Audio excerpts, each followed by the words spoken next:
మెప్మా సిబ్బంది talent development పై Ongole corporation ఆధ్వర్యంలో ఒకరోజు శిక్షణ కార్యక్రమం నిర్వహించారు. All India institute of local self government పర్యవేక్షణలో జరిగిన శిక్షణలో మెప్మా సిబ్బంది పాల్గొన్నారు.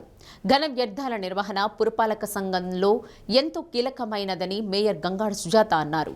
వీటి గురించి క్షుణ్ణంగా తెలుసుకొని ఆచరిస్తే చెత్త నుండి సంపద సేకరించవచ్చన్నారు. తడి, పొడి, హానికర ప్లాస్టిక్ వ్యర్థాలపైన అవగాహన కలిగి ఉండాలని కమిషనర్ వెంకటేశ్వరరావు చెప్పారు.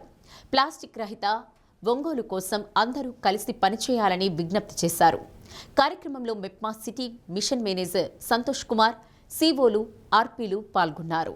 ఒంగోలు నగరపాలక సంస్థ తరపున మరి ఈరోజు మన గౌరవ మేయర్ గారు మున్సిపల్ ఆఫీస్ మొదట 1వ తారీఖు నుంచి మనం ప్లాస్టిక్ రహితమైన ఆఫీస్గా ప్రకటించుకున్నాము.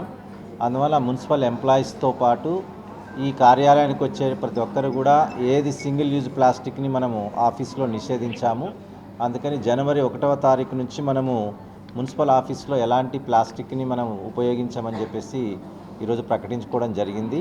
దీంతో పాటుగా కొత్త సంవత్సరంలో ఒంగోలు నగరాన్ని కూడా ప్లాస్టిక్ రహిత నగరంగా మనం ప్రకటించుకోవాల్సి ఉంది. అందుకని నగరంలో ఉన్న ప్రతి పౌరులు కూడా స్వచ్ఛంద సంస్థల వారు, ఉద్యోగులు, వ్యాపారులు అందరూ కూడా క్యారీ బ్యాగులు, ప్లాస్టిక్ క్యారీ బ్యాగులను, అలాగే హోటల్లో ఉన్నటువంటి వారు ప్లాస్టిక్ ప్యాకింగ్ చేసేటువంటి ప్లాస్టిక్తో చేసేటువంటివన్నీ కూడా ఏవైతే మీరు ప్యాక్ చేస్తారో వాటి ప్లేస్లో మీరు కంటైనర్స్, స్టీల్ బాక్స్ తెచ్చుకునేలాగా అందరూ కూడా సహకరించాలని, ఈ క్యాన్సర్ బారి నుండి మన సమాజాన్ని రక్షించుకోవాలంటే ప్లాస్టిక్ రహిత సమాజం మనకు కావాలి. ముఖ్యంగా సింగిల్ యూజ్ ప్లాస్టిక్ అనేటువంటిది మనం నిషేధించుకోగలిగితే మనము ఈ సమాజాన్ని, పర్యావరణాన్ని పరిరక్షించుకునే వాళ్ళని చెప్పేసి తెలియజేస్తూ ప్రజలందరూ కూడా దీనికి సహకరించాల్సిందిగా విజ్ఞప్తి చేస్తున్నాం. ఆర్డర్ పాస్ చేస్తున్నారు. ఏమిటంటే మనము మటన్ అండ్ చికెన్ షాపుల దగ్గరికి వెళ్ళేటప్పుడు స్టీల్ డబ్బాలు కనుక ఎవరైతే వెళ్తారో వాళ్ళకు ఒక 5 రూపాయలు తగ్గిస్తున్నాము అని కొద్ది రోజులు అవి పాటించారు. తల్లి మళ్ళీ మామూలుగా అయిపోయింది.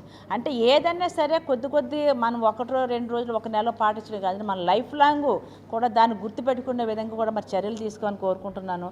అలాగే మన బ్యాగ్స్ కూడా ఈ యొక్క జనపనారతో చేసింది కానివ్వండి, మామూలుగా గుడ్డ సంచులు ఉంటాయి చూడండి, అవి కానీ ఇవన్నీ కూడా మనం తీసుకోవచ్చు. అలాగే బాటిల్స్ విషయానికి వస్తే అందరూ కూడా ఈ రోజున మన ప్రతి ఒక్కరు కూడా ప్లాస్టిక్ బాటిల్ అదొక ఫ్యాషన్ అనమాట.